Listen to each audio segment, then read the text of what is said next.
Holy hell, you guys. This one was a rough one to try to get through. What a fucking mess. It was hard to slog through it and get all the info. I think I did a good job bringing it for you guys. I'm going to include, besides the articles I used for references, I'm going to include an article from Bullshido about another person trying to report on this whole Kenosha Kyle nonsense that had a rough time, and it's a convoluted mess. But anyways, let's dive into that convoluted mess, shall we? Let's tear it apart and figure out exactly what happened. But before that, super supporters, Maxwell, Dave, and Dennis, thank you so much for your contributions to the Dank Podstash Patreon. You guys keep the show going strong. Thank you to the rest of my patrons. Of course, you also keep it going strong. I appreciate it so much. Also appreciate the Dank Podstash official sponsor, Project Sparta.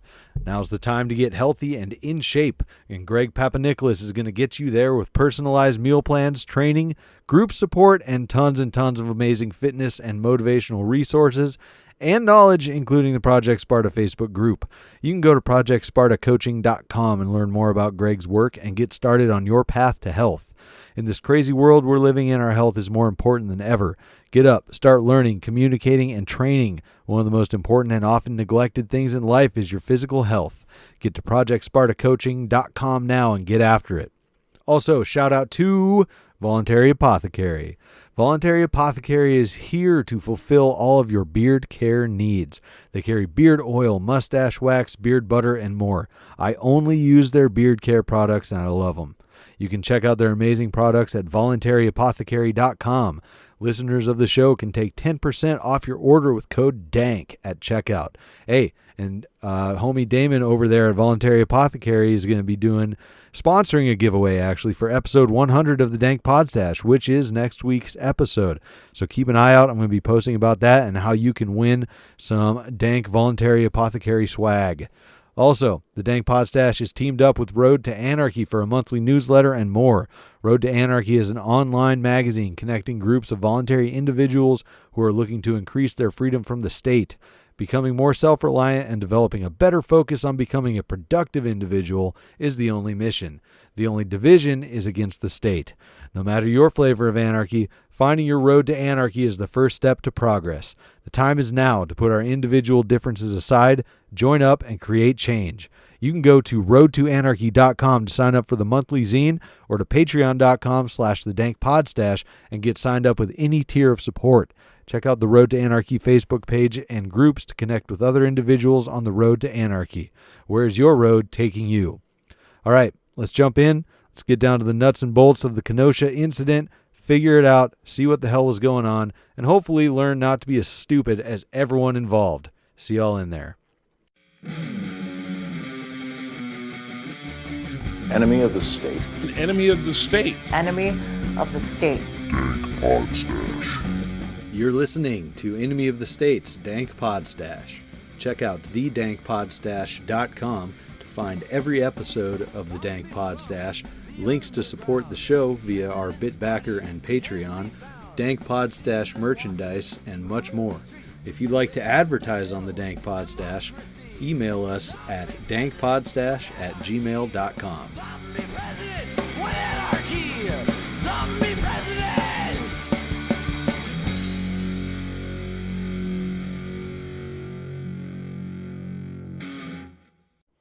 All right, for this episode of the Dank Podstash, we're going to jump into the events in Kenosha this last Tuesday, which was the 25th, I believe, of August. And yeah, I know a lot of people are tired of talking about it. I don't think the story's been given a full fair shake yet. I'm looking even through my sources that I'm going to be using today, and there's still wrong information. There's still a ton of bias, and that goes all the way down to just people I talk to. Everybody who's talking about this has their biases, of course. I even have some of my own, of course. There's no avoiding it. I want to get into the nuts and bolts. I want to try to talk about exactly what went down with what I'm calling Kyle's Kenosha Clusterfuck, and that's referring to Kyle Rittenhouse, who was at the protests turned riot and looting in Kenosha on Tuesday night, in which he shot and killed Joseph Rosenbaum and also Anthony Huber, and shot and wounded Gage Grosskreutz. Hope I pronounced that right. Don't really give a fuck if I don't. But it's a pretty fucking wild night. Let's just jump right into talking about exactly what happened, why it happened, how it all started, and at the end, we'll go into some more, I guess, pontifications about, the things surrounding, or the things about Kyle Rittenhouse's life that people really don't like, and they're judging his actions in these events based on. The same with the people who were killed by Kyle, why they were killed by Kyle, we'll also get into. We'll go to more opinions at the end of the show, I suppose. If you're watching on YouTube, you're going to see me going through some of these links and hopefully playing some videos in the background. Hopefully that'll be okay with YouTube's policies. But I really want to kind of break this down and look at it to see if we're looking at self-defense or murder at the time of the incident, at the time of the actions, rather than saying, oh, this guy's a bootlicker, so it's clearly murder. Because that's not how that works. That's not how that works one bit. If you're being attacked and you defend yourself, that's self-defense.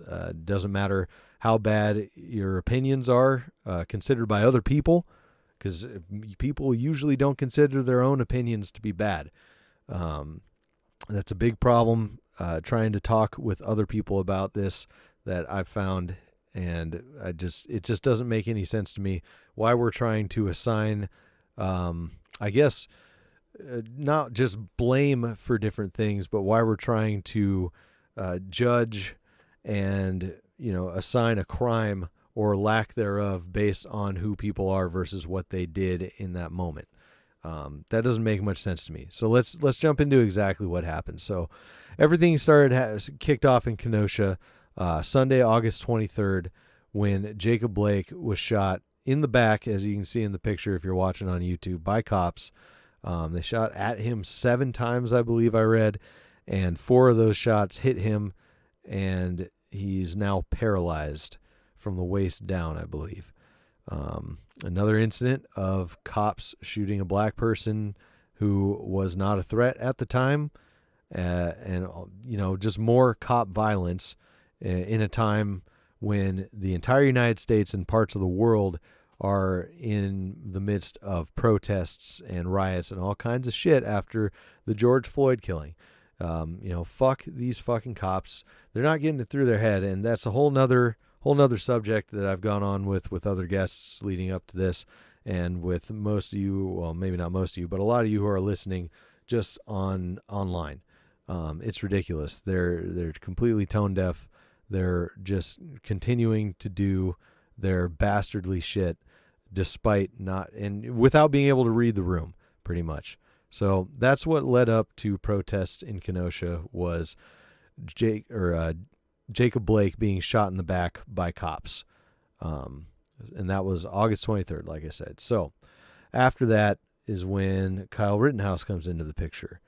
I want to start with who Kyle was, or is, I guess, before we get into why he was in Kenosha instead of where he lived in Antioch, Illinois, why he was in there in general. We're going to get to that, but let's talk about who he was, because we're going to lay it all out from the beginning, and this is who he was before all this went down. So from this article from NBC Chicago, it says, much of Rittenhouse's Facebook page is devoted to praising law enforcement with reference to Blue Lives Matter movement, which supports police. He can also be seen holding an assault rifle. Rittenhouse routinely posted pictures of himself on social media, including photos with the phrase Blue Lives Matter featured prominently. In a photograph posted by his mother, he is wearing what appears to be a blue law enforcement uniform, as well as the kind of brimmed hat that state troopers wear. Another video posted to a TikTok account purportedly run by Rittenhouse appears to show him sitting in the front row of a rally hosted by President Donald Trump earlier this year. So he's a 17-year-old cop-worshipping bootlicker, is pretty much what everyone that is not a fan of the cops sees, obviously. anarchists, libertarians, whatever. If you're a fan of Trump, fan of cops or whatever, you think he's a fine, upstanding, young, patriotic American. Just another reason why we're seeing the snap judgments based on people seeing an armed person who is protecting private businesses shoot protesters, or maybe in this case rioters. Actually, yes, in this case rioters, because we're going to see that in videos that I'll put on the screen later. So that's a little background to him. I think I got another one from the Washington Post here. It says, growing up in Chicago's far northern suburbs, the 17-year-old shadowed local law enforcement, filling his social media feeds with posts declaring that Blue Lives Matter and photos of himself posing with guns. I believe he also did an outreach. Either he set up or worked with an outreach for something about rehumanizing cops for the communities that they're in, that the people who hold these events or whatever they do. Lots of stuff like that. I've heard he's did the junior police academy, or he's a cadet with that or whatnot. Either way, fucking kid loves cops. Great. That's completely separate from some parts of this. It's definitely separate in the case of someone coming at you and you shooting them because you think they're going to kill you. Your opinions don't matter to anybody at that point in time, if that's not what sparked it. Moving on, let's look at what Kyle Rittenhouse was doing before he was at a few different places with the AR and his med kit. So before earlier that day, he was working. He works as a lifeguard at a community pool in Kenosha. So that kind of takes apart some or pretty much most of the assumptions from most people online saying that he drove from Antioch up to Kenosha just to go to these protests. That's not true. He was there on Tuesday during the day, and this is the statement from his lawyers. Take that with a grain of salt, but it's also corroborated in different articles, including the New York Post, other stuff. So it says from his lawyers, he said, after Kyle finished his work that day as a community lifeguard in Kenosha, he wanted to help clean up some of the damage, so he and a friend went to the local public high school to remove graffiti by rioters. So there's pictures of him doing that, and I'm sure there's records of him working at the pool. That's where he was. He didn't just drive across state lines, which is another argument people put out for why he shouldn't have been there, to Kenosha. It's pretty normal. He's there working his job, and then he decided to meet up with a group of, looks like a healthy mix of both kids and other people from the Kenosha community who want to clean off graffiti from the high school, the courthouse, and other places. And so that's what they did. Fine. That's legitimate reasons for being in Kenosha when you're not from there, because even if he's not from there, he is a part of the community as he works there, and he's volunteering with the community here. So now the part that is fuzzy, the part that I haven't been able to find anything about, and it may be that he left this volunteer group and went straight to joining up with the group that he did, the armed group that were protecting businesses. I'm not sure. I don't know if anybody's sure. But there's a time between him cleaning graffiti after working at the pool to getting an AR-15, I believe it was a Smith & Wesson, and I believe he had his med kit with him. I'm sure he planned after working and volunteering to go down there if he had his med kit with him. If it wasn't his med kit and he got the AR and the med kit from people who were already there, that's different. But either way, he went from volunteering to going down to a car dealership because the owner of this car dealership had put out a call for help for keeping his business safe from the activities of rioters, looters, and whatnot that had already taken out some of his property, and he wanted to protect that car dealership. and I believe he owned 2 other mechanic shops in Kenosha. So Kyle and his buddy, according to his lawyer's statement, heard this call for help and decided to go down there. Okay, that's something that people are really divided on, whether or not people should be protecting property during all of this. I'll get to some of that at the end of the show when we get more into the opinions, but that's where we are from volunteering down to, okay, he's armed, has a med kit, and is with a group in Kenosha where he had been all day. So there's a video on YouTube. Let's see if I can find the one. There's a supercut of all the every video of Kyle Rittenhouse for the Kenosha shooting. And so at the beginning of the video, you see that's Kyle walking on the left with who, from an anonymous source that I tried to get on the show today but didn't want to for some reasons that I'll get into here in a bit, was supposed to be with him and watching him, seeing as how he's 17.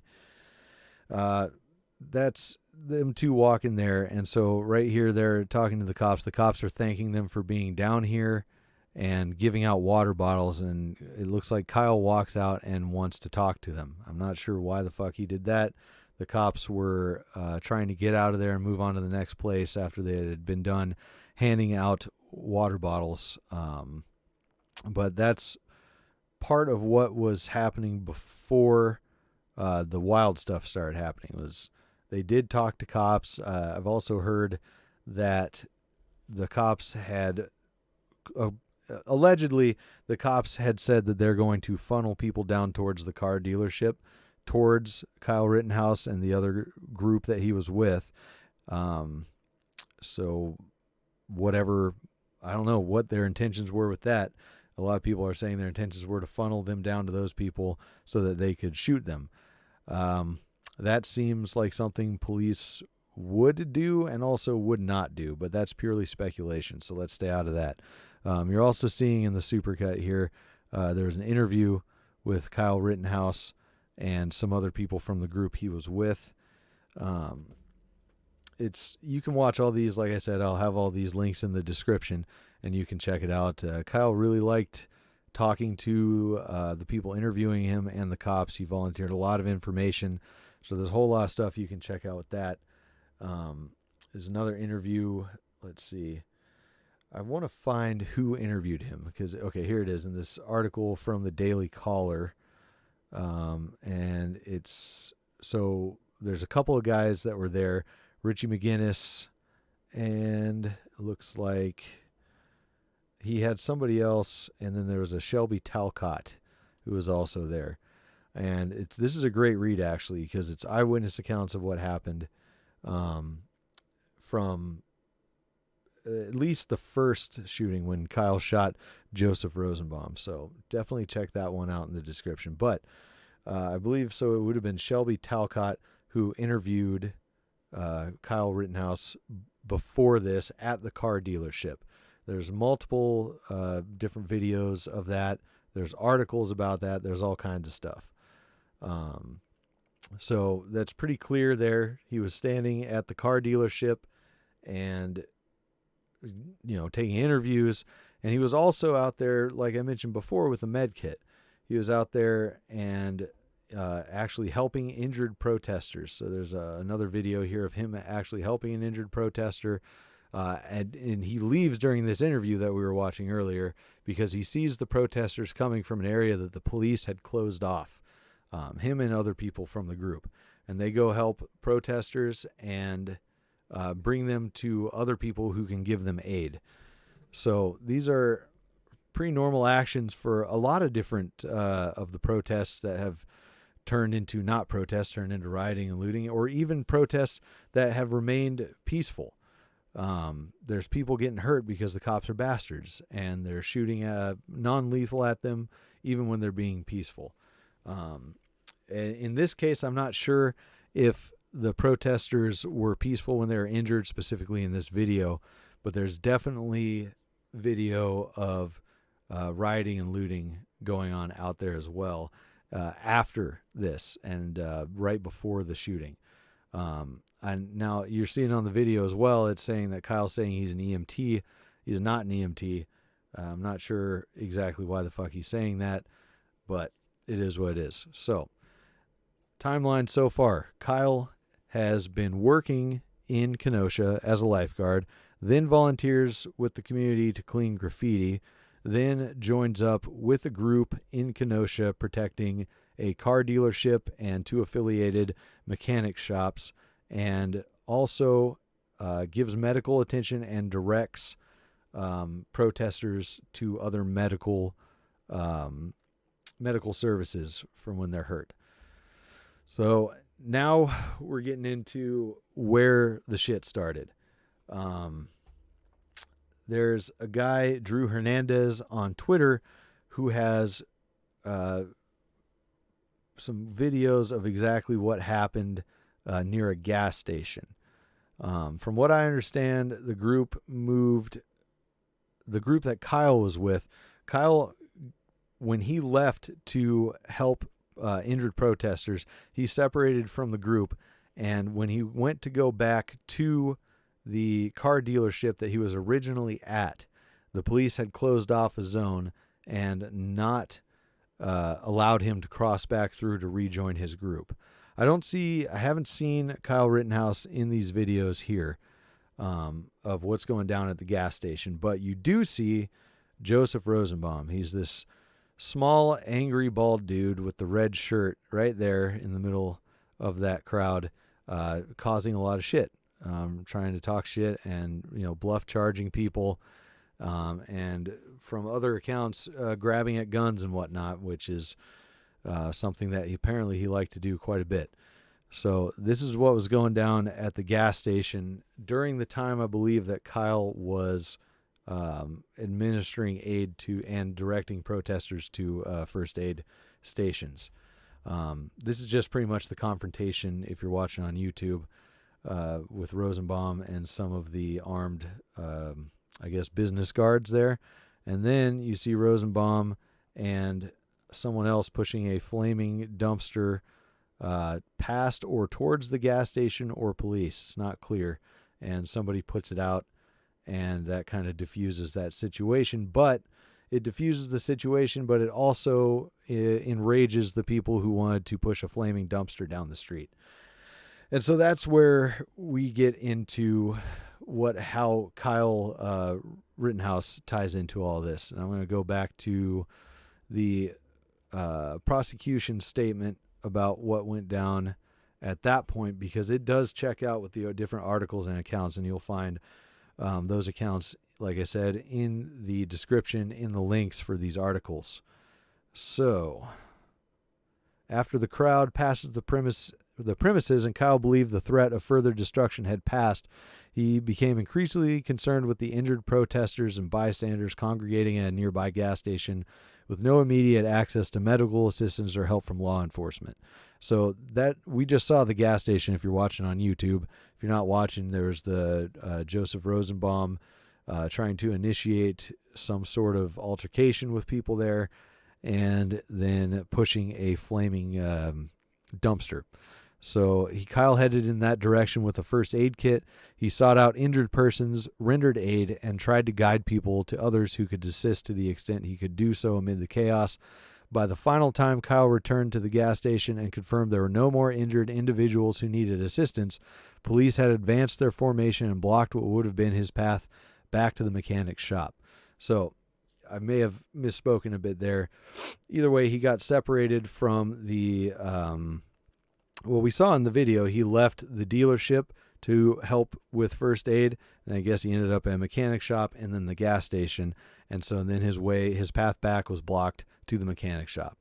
It says Kyle then complied with the police instructions not to go back there. Kyle returned to the gas station until he learned of a need to help protect the second mechanic shop further down the street, where property destruction was imminent with no police nearby. So as he proceeded towards the second mechanic shop, he was accosted by multiple rioters who recognized that he had been attempting to protect a business the mob wanted to destroy. This outraged the rioters and created a mob now determined to hurt Kyle. They began chasing him down. Kyle attempted to get away, but he could not do so quickly enough. Upon the sound of a gunshot behind him, Kyle turned and was immediately faced with an attacker, Joseph Rosenbaum, lunging towards him and reaching for his rifle. He reacted instantaneously and justifiably with his weapon to protect himself, firing and striking the attacker. And remember, that's the quote from his attorney. But that quote is accurate from all the videos that I've seen, which is I'm almost 100% sure all of them that are available, from eyewitness accounts, including the person who was trying to apply pressure to Joseph Rosenbaum's wounds, who was the person that wrote the Daily Caller article. Actually, it was his partner, Richie McGinnis, was trying to put pressure on Rosenbaum's wounds. This is where it goes off. So people at first saw Rosenbaum throw something at Kyle Rittenhouse as he was running away, and there was all this talk about it's a Molotov cocktail. No, it's a brick in a bag. It's a water bottle in the bag, whatever. And they're saying that's why Kyle shot Joseph Rosenbaum. That's not true. Kyle shot Joseph Rosenbaum after Rosenbaum chased him over by some cars, and this is a good video for that one. And so it's back over towards the mechanic shop. So he chases Joseph Rosenbaum chases Kyle over here and kind of corners him. Now, the thing that's pretty fucky about this, and you'll see in slow-mo, that red dot that just appeared, it's going to be on the left side of the screen, left of the scene, if you're listening, of Joseph and Kyle running towards these cars. There was a shot fired to the left of them, and then Kyle shot Rosenbaum 4 times, and he goes down. And you can clearly see that he was facing him right in front of him and reaching for his gun when he was shot. And the thing that's also strange is behind him in the dark, 3 more shots fired. So there's people shooting all over the fucking place. And I'll get into that here later when I get to the anonymous source, because he spoke with the people in his group who were there, and it's some pretty wild shit. But first incident is Rittenhouse shooting Rosenbaum after Rosenbaum attempts to, first of all, chase him down, and he's been acting violently towards him and other armed people there all night. And then you clearly saw him, if you're watching on YouTube. If not, you'll see the link. Clearly saw him reaching for Kyle's gun, and then he got shot. Okay, next. After that, so let's go back to a timeline here. After that happened, Kyle stood around for a bit and was looking around and seeing what the hell was going on. And there were people starting to come around. The people running up, of course, to look like render aid to Rosenbaum. And then people started gathering and saying, hey, he shot him. Kyle gets on his phone, calls his friends, says he just killed somebody, is looking clearly freaked out, and then runs away as more people gather. And so that's where we get to the, what's it called? Him running down the street, where we see the other 2 people that he shot. The first one being Anthony Huber. That was the guy with the skateboard who Kyle shot and killed. And after that was Gage Grosskreutz, who was the guy with the medic hat that approached, and with a gun, and was going to shoot Kyle Rittenhouse. And I'm judging that by looking at the videos. He comes up and points the gun at him, and the stills. So if you're watching I'm not going to replay it on YouTube. I'm trying to click through this. But everybody's seen it. You can go look at it again. So he's running down the street. He trips and falls. Someone tries to kick him. And then, let's see, what's his name? Anthony Huber comes up and hits him with the skateboard. He gets shot. Kyle shoots him and I believe clears a jam from his rifle. And that's when Gage comes up to him with the pistol in hand. And he also is shot by Kyle. And that shot took out his bicep pretty much. So then Kyle walks towards the Bearcats, the police vehicles, and there's also a squad car there, and walks over there with his hands up and tries to turn himself into the cops, and they tell him to get out of the road. And so he just kind of goes over to the side. And that was another weird part. So recap the events one more time here. Kyle Rittenhouse was in Kenosha working on the Tuesday of the shootings, and then volunteering to clean graffiti, and then joined with a group in Kenosha to stand guard over a car dealership and 2 mechanic shops, while he and cops came up and spoke to both Kyle and the group he was with and gave them water bottles. He then moved on to where he was standing in front of the cars and was interviewed by at least one person, and I think multiple people, along with other people in the group. And then he leaves that interview to offer first aid to different protesters that were injured, and eventually gets separated from the group, going to multiple different places, including the auto shop, and then finally the gas station. And after he gets separated from the group by the police closing down an area is when Joseph Rosenbaum decides it's a good idea to chase him down, because he was with a group of people that was there defending property. And Rosenbaum, remember, was the one pretty much being the only aggressor in that Twitter video. You can actually see both the people that are armed and protesters trying to defuse the situation and hold him back and talking to each other. And he is in here just starting shit. So that happens. And then, like I said, Kyle gets separated. He gets seen by people, including Rosenbaum, chased down, turns around after hearing that gunshot that nobody knows where that came from off to the left of where they were running, turns around to find Rosenbaum lunging at him to try to take his rifle, shoots Rosenbaum. There's 3 more gunshots, and then runs off from that scene after people start to gather there and down the road towards the police. And when he's trips, is kicked, hit with a skateboard, shoots the person who hit him with a skateboard, is approached by the Gage Grosskreutz, who is carrying a gun, a pistol in his right hand, clears the jam, and shoots out Gage's bicep, then gets up and tries to turn himself in and is ignored by the cops.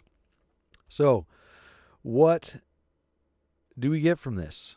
As far as, is it murder? Is it not murder? Is it self-defense? Is it not self-defense? Well, pretty clearly, someone chasing after you and trying to take a gun away from you, and other people chasing after as well, after being extremely violent and, going after you in general, that's self-defense. That's what I'm seeing. After getting kicked in the head on the street and someone slamming you in the head with a skateboard, multiple people coming at you, and that's self-defense. Someone approaches you with a gun, points it at you, you shoot them, self-defense. That's what it's looking like to me. And now that we've gone out of just the facts of the timeline. So I want to get to some more stuff about why was he there. Because I agree that he probably shouldn't have been there. There's a whole lot of people that shouldn't have been there doing stupid shit. And Kyle's one of them. But I'm going to bring up the info from the anonymous source that I talked to. And this is a doozy. So the reason that this source didn't want to come and talk with me today, one of the reasons why I ended up doing this solo, is because after the incident, the members of the group that they're affiliated with started getting visits from federal agents. And the reason, and I'm going to quote my source here, the reason they were getting visits from federal agents is, quote, "The feds don't buy the murder charge and suspect the KPD, which is the Kenosha Police Department, of pushing overzealously to cover up something. My suspicion is agent provocateur. The dude who was supposed to be babysitting the medic," and he's talking about the guy you saw walking with Kyle Rittenhouse and the medic Kyle Rittenhouse, "has been disavowed from the group at this point for being reckless and irresponsible and because he was so over gung-ho. We suspect he might have been the pig KPD are covering for." So, they think the babysitter, the guy who was with Kyle Rittenhouse, could be a KPD plant. The rest of the group didn't even realize that Kyle Rittenhouse was gone from them when most of what happened went down, and the others were taking fire about 300 meters away. So I mentioned earlier in the show when we were talking about the first shooting when Kyle shot Joseph Rosenbaum that there were 4 other gunshots, one before Kyle shot Joseph and 3 after. So that was something that I found that I thought was pretty fucky. And then talking to my source, what the reports he got from his group, he says at least 5 separate groups took fire that night. None of them are sure from who because all of them said it was coming from dark corners they couldn't see, which is 100% consistent with the video that was slowed down of Kyle Rittenhouse and Joseph Rosenbaum. There is in the article called "We Witnessed the Kenosha Shootings. Here's What Really Happened" from the Daily Caller. They also confirmed that there were gunshots coming from other places that no one saw the shooters. They also saw someone throw a string of lit firecrackers out during all of this. So there was a whole lot of fuckery going on that could very well have been, like my source said, agent provocateurs, and people just trying to stir up shit. It's pretty messed up. So I wanted to know how Kyle got hooked up with the group that he was with in the first place. I asked that to the source, and they say no idea how Kyle got hooked up with it. Per the boots on the ground, he showed up at their rally point and offered his services.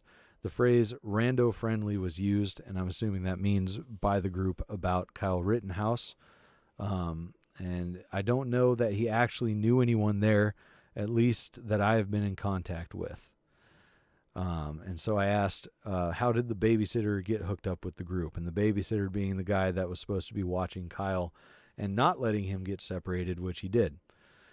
And the answer I got was, so the babysitter was in the group before the source, got invited in. He and I did not get along from moment one because I was preaching military tactics, OPSEC, and restraint. He's either a psychopath, an amazingly imbecilic liability, or a plant.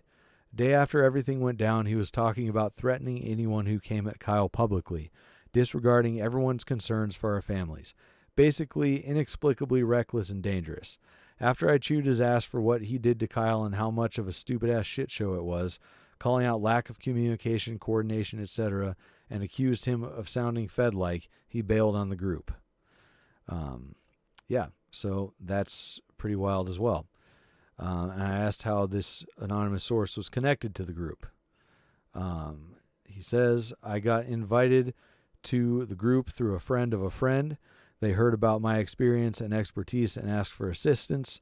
To date, they're all so young and dumb. My professional opinion is none of them will ever be more than a rabble of kids playing soldier. So definitely should probably distance from that group. But that's pretty much it. I think there was one more question I asked. I asked if the group were CNN boys, redacted boys, whatnot. And I don't think I got confirmation. And no, they are not.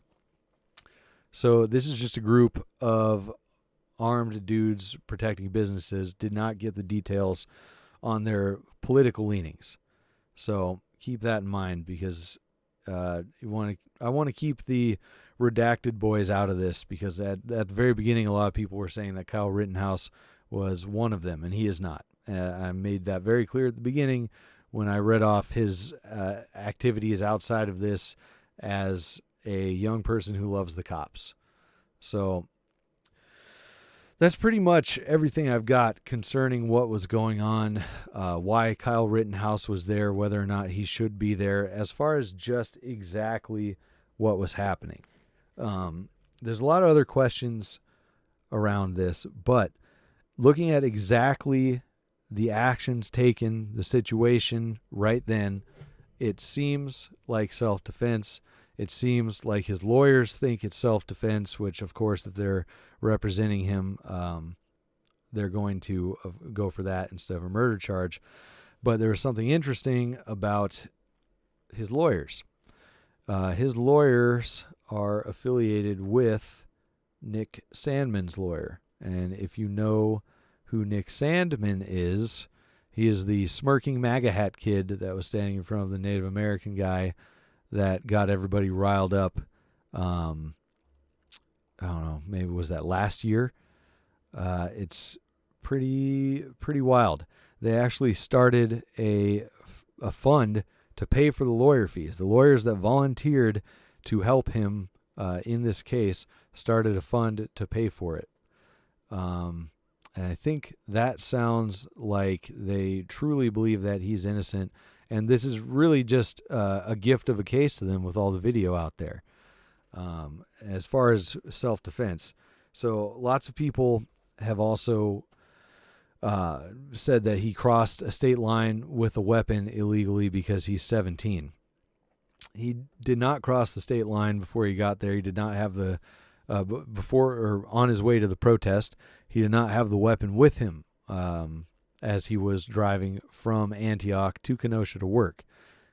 He was loaned the weapon by a Wisconsin resident. As far as carrying underage, I don't know how that's going to work out in court. I've heard different things about that. I'm not really concerned with the legality of it. I find it extremely interesting that so many, I guess, anarchists want to bring up the legality of that and say, he's not old enough to have a gun. He shouldn't be out there doing that. It's interesting, and it made me think of David Hogg from the Parkland shootings. David Hogg, I believe, was 17, 18. Not 18 because everyone was still referring to him as a kid. He was 17, and people are saying that he should be okay to dictate gun control policies for other people. Same with Greta Thunberg. Greta Thunberg, 16, but she's old enough to sway climate laws throughout the world. So, and also there's fucking plenty of people who have throughout the history of the U.S. and the world and throughout time gone to war and other things, used guns way younger than 17. So I don't really buy that one. But now that it's in the hands of the state, not much we can do about that. Yeah, that's pretty much where I'm at with this. There's really no good parties in this. Kyle Rittenhouse is a young cop fan, which I'm not a fan of. I don't think there's any excuse to be a fan of the cops right now. The people that he shot were a convicted sex offender, multiple domestic violence. That would be Anthony Huber, skateboard guy, had multiple domestic violence convictions. The convicted sex offender was Joseph Rosenbaum. And then I believe the guy he shot in the arm, Gage Grosskreutz, was a burglar, armed robbery, something like that. It's all out there in the reports as well. So, yeah, there's a lot of idiots here and a lot of people taking stupid actions, like chasing someone or trying to start shit with someone who is armed. That's ridiculous. I can't really get on the other side of things as far as he shouldn't have been there armed. If he was going to go there and do what he did, then and be with an armed group, then why not be armed? As far as a maturity level and that and whatnot, and I don't know. I don't know the guy. I definitely don't think he's a hero. I wouldn't brand him as a hero. I think he went into a volatile situation and defended himself when it got crazy. A lot of people are saying, oh, it's a war zone. Things are different. I think the best comparison I've heard is mutual combat. He went into a place where everybody there, himself included, knew that things could turn into a conflict. Everybody was willing to be there despite that, and things played out how they played out within a mutual combat situation. It is what it is.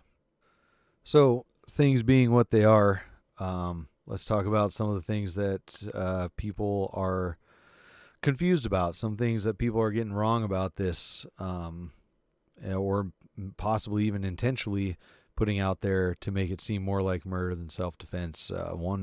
One thing in particular is that Kyle just shot Joseph Rosenbaum for no reason or for throwing a bag at him, etc. It's clear by the video that's not what happened. It's clear that Rosenbaum was chasing him. Kyle was attempting to get away when he couldn't. He turned. Rosenbaum tried to grab his gun, and Kyle shot him. That's fucking self-defense. There's people saying that supposedly the older militia members and possibly one badge or cop egged them on. I haven't seen anything even near that. I wouldn't put it past the cops. I just haven't seen it. From talking with my source in Wisconsin, no militia members in the group that he was with were egging him on. So that's definitely not something that happened. The other thing is that people are saying he drove, as far as he did from Antioch to Kenosha to kill people, to start shit, to do this and that. Like, he drove straight from Antioch to Kenosha to the protests with a gun to try to fuck shit up. Clearly not true. He was there working, then volunteering, was given / borrowed the gun, got or was given a med kit to go down to the protests and stand in front of businesses. That's exactly what happened. People say you don't intentionally enter a war zone and get to claim self-defense when you participate. That needs to be applied across the board then, I guess. I mean, I don't see why you can't defend yourself in a war zone. That's what people do. If people are attacking you, defend. That's what happens in war zones outside of war zones.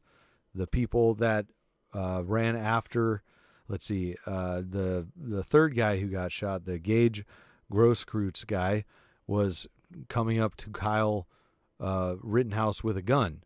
He was clearly trying to defend either himself or the other people around from what he thought was the threat, which was Kyle Rittenhouse. Same with the guy with the skateboard. That's something I actually didn't get into because it's more speculation. But when Kyle Rittenhouse ran away from where he had shot Joseph Rosenbaum, he booked it away from everybody who had seen that for the most part, except for a couple that followed and a couple that were around there. And there was those couple people yelling, "Hey, he just killed somebody."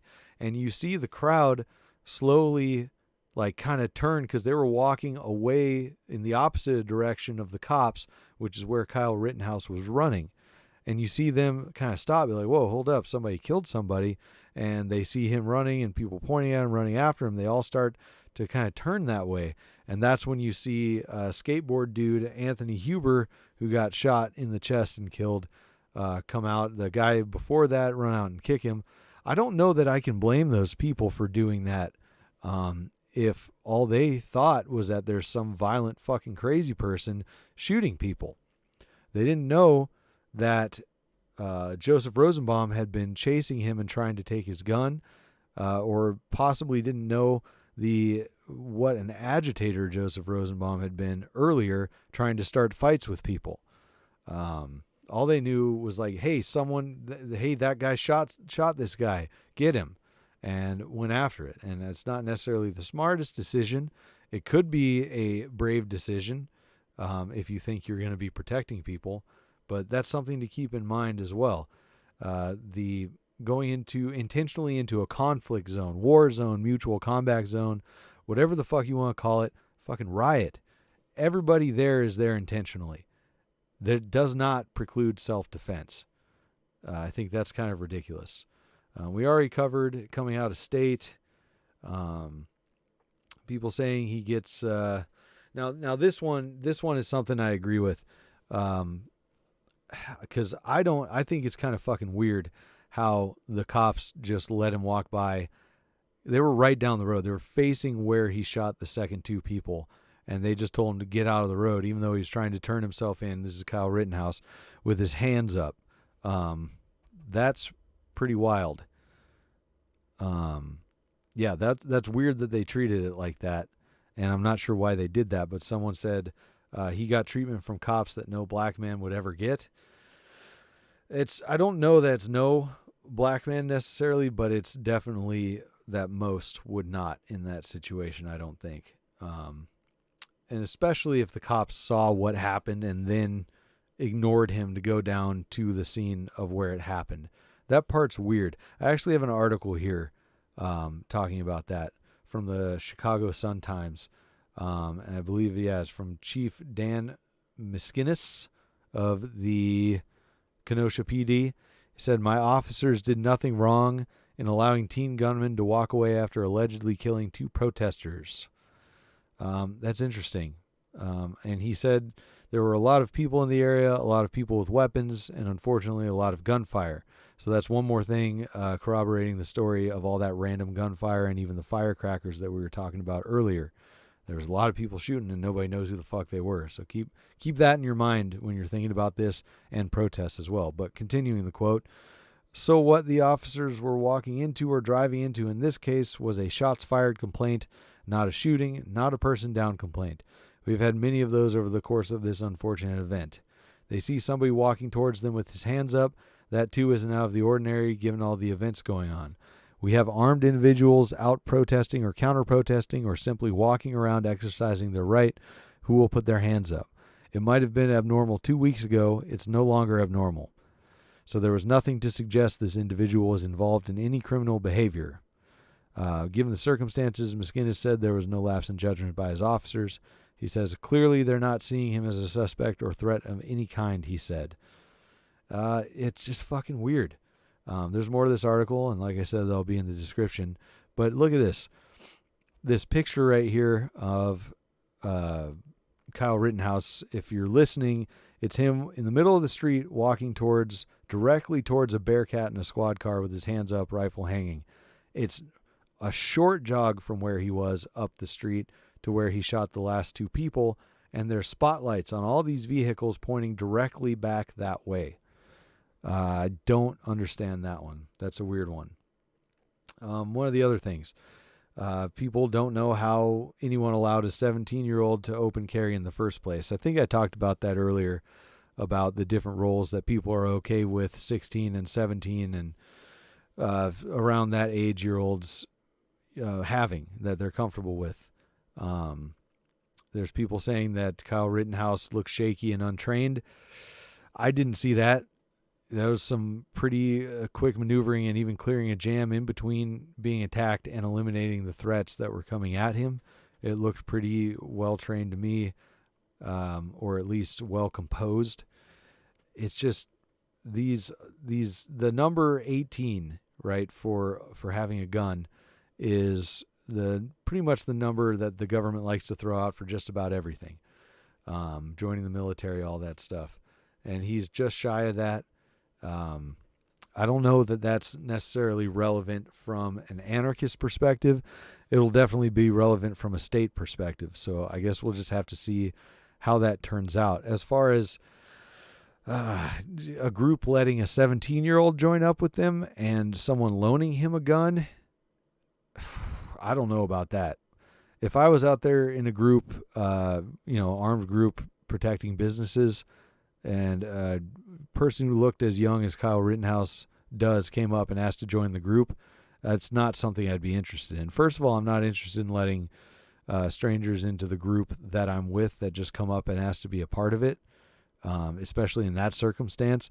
Second, just he looks young, and you got to know the people who are in your group if they're going to have your back in a dangerous situation. He just shouldn't be there from that perspective. Other people are praising him for going and doing what the cops backed off from, which is protecting the businesses and whatnot. They say it's pretty sad when I can't remember the exact quote, but I think it was his lawyer or somebody else, a commentator of some sort, saying that it's sad when a 17-year-old has to pick up arms to do the job that the government's supposed to be doing. If you look at it from a perspective of a stateless society, a group of us, say, have land and houses and kids and stuff out there, and we're under attack, and we have 16, 17, 18-year-old kids. Are they not going to be out there shooting against the attackers with us? I don't know. I'm not saying this was an attacker like that specific scenario, but it doesn't make any sense not to if you need that. I don't think he was needed in this situation. I think that's a major thing. I don't think he was needed here. If he hadn't been here, Joseph Rosenbaum, the guy like we saw earlier, setting fire to dumpsters and trying to start shit with everybody, would have gone after somebody else eventually. I'm pretty sure damn near similar events would have played out. But who knows? That's just what I'm thinking. There's so many misconceptions. There's so much to talk about surrounding this whole thing. Yeah, I just wanted to go through the nuts and bolts, remedy some of the incorrect statements that have been made, because you can clearly see there's so much video, there's tons of eyewitness accounts. I want to go through and get all that cleared up. So hopefully I did that for you. And I'd like to go back real quick to I said earlier, just a minute ago, that I don't consider Kyle Rittenhouse a hero for anything having to do with this. He was in a place and he defended himself.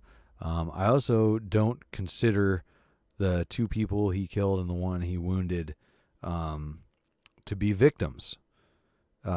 They came after him, but not only that,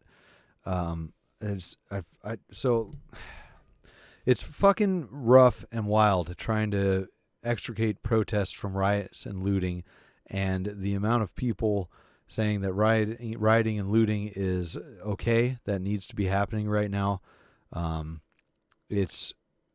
Everybody has a different opinion, and there aren't a lot of good opinions that I've come across, but there are some, and I wanted to bring one up from my buddy Hody Johns, who's been on the show.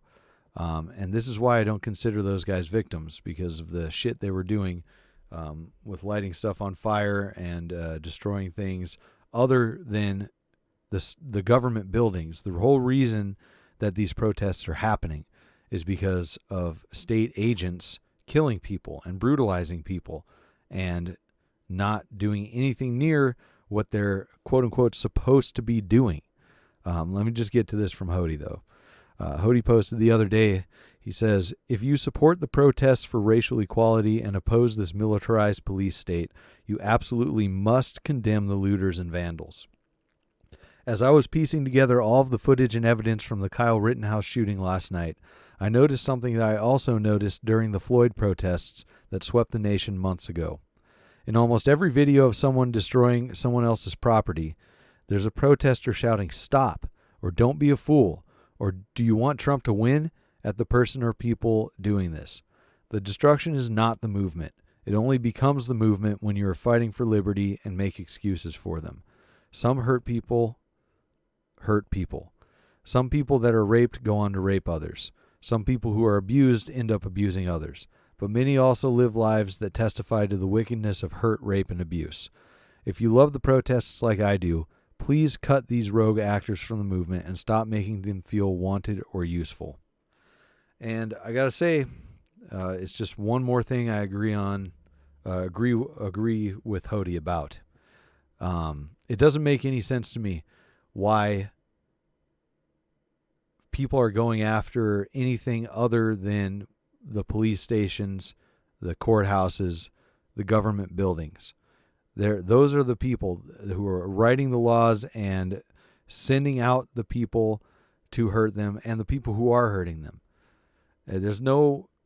If you're being hurt by someone, you don't grab someone next to you and say, "I'm going to hold this person hostage until you start hurting me." You go after the people that are hurting you and you make them stop. I took the stance that I was okay with the blocking of roads and highways and whatnot when people were being run over or shot during these protests. I think looking through all this and really thinking about it, that I'm not okay with that. Unless, you're blocking cops from leaving the cop shop, politicians from getting to the state houses, capitol buildings, courthouses, what have you. I still don't believe that blocking a street is a death sentence. I don't think anybody should be run over or shot for doing that. I think that, or even for straight up destroying property, I don't think people should just run up and shoot people who are destroying property. I do think that people attacking other people is what causes this stuff to happen. If you're going to attack someone who's armed, you're going to get shot. That's how that works. I think a lot of focus is necessary for any changes to happen. It's just a fucked up tangle of a situation, and I don't think a lot of people really know what to do about it. I don't know what to do about it other than talk about it. This is what I do. I'd love to find a way to actually get some things going that are directed towards the different government, who knows what, buildings, whatever, that will get them to back off. But the thing is going on, there aren't any heroes right now. There's a lot of angry people, angry, confused. There's even a lot of stupid people out there, as we saw from the whole situation in Kenosha. Don't give in to that stuff. Stay safe, please. Let me give you one more quick piece of information. I've been teasing a rebrand that's coming. Episode 100 is the one after this one. It's going to be awesome. It's a montage of hopefully all the guests that have been on the show, with a special message for everyone in the world. I was speaking about staying safe and not giving in to stupidity and anger that we see a lot of people doing in a lot of this stuff. I think the messages that my former guests have are excellent messages to help people to stay out of those situations and to build up their communities and find a solution to all of this. There's a question I asked them, and you're going to get to see the answer. And there's a whole lot of really excellent and beautiful answers. So stay tuned for that next episode. Also got Voluntary Apothecary doing a giveaway for that episode, and I'll let you know all about that in the days coming up to that. So be ready for that. And then after that, I'll have a little teaser trailer for the rebrand and the direction that the show will be going. So yeah, everybody stay safe out there. Try to make smart decisions. And remember, total freedom, no exceptions. Enemy of the State's Dank Podstash is sponsored by Project Sparta. Go to ProjectSpartaCoaching.com to learn more. Zombie presidents, whatever.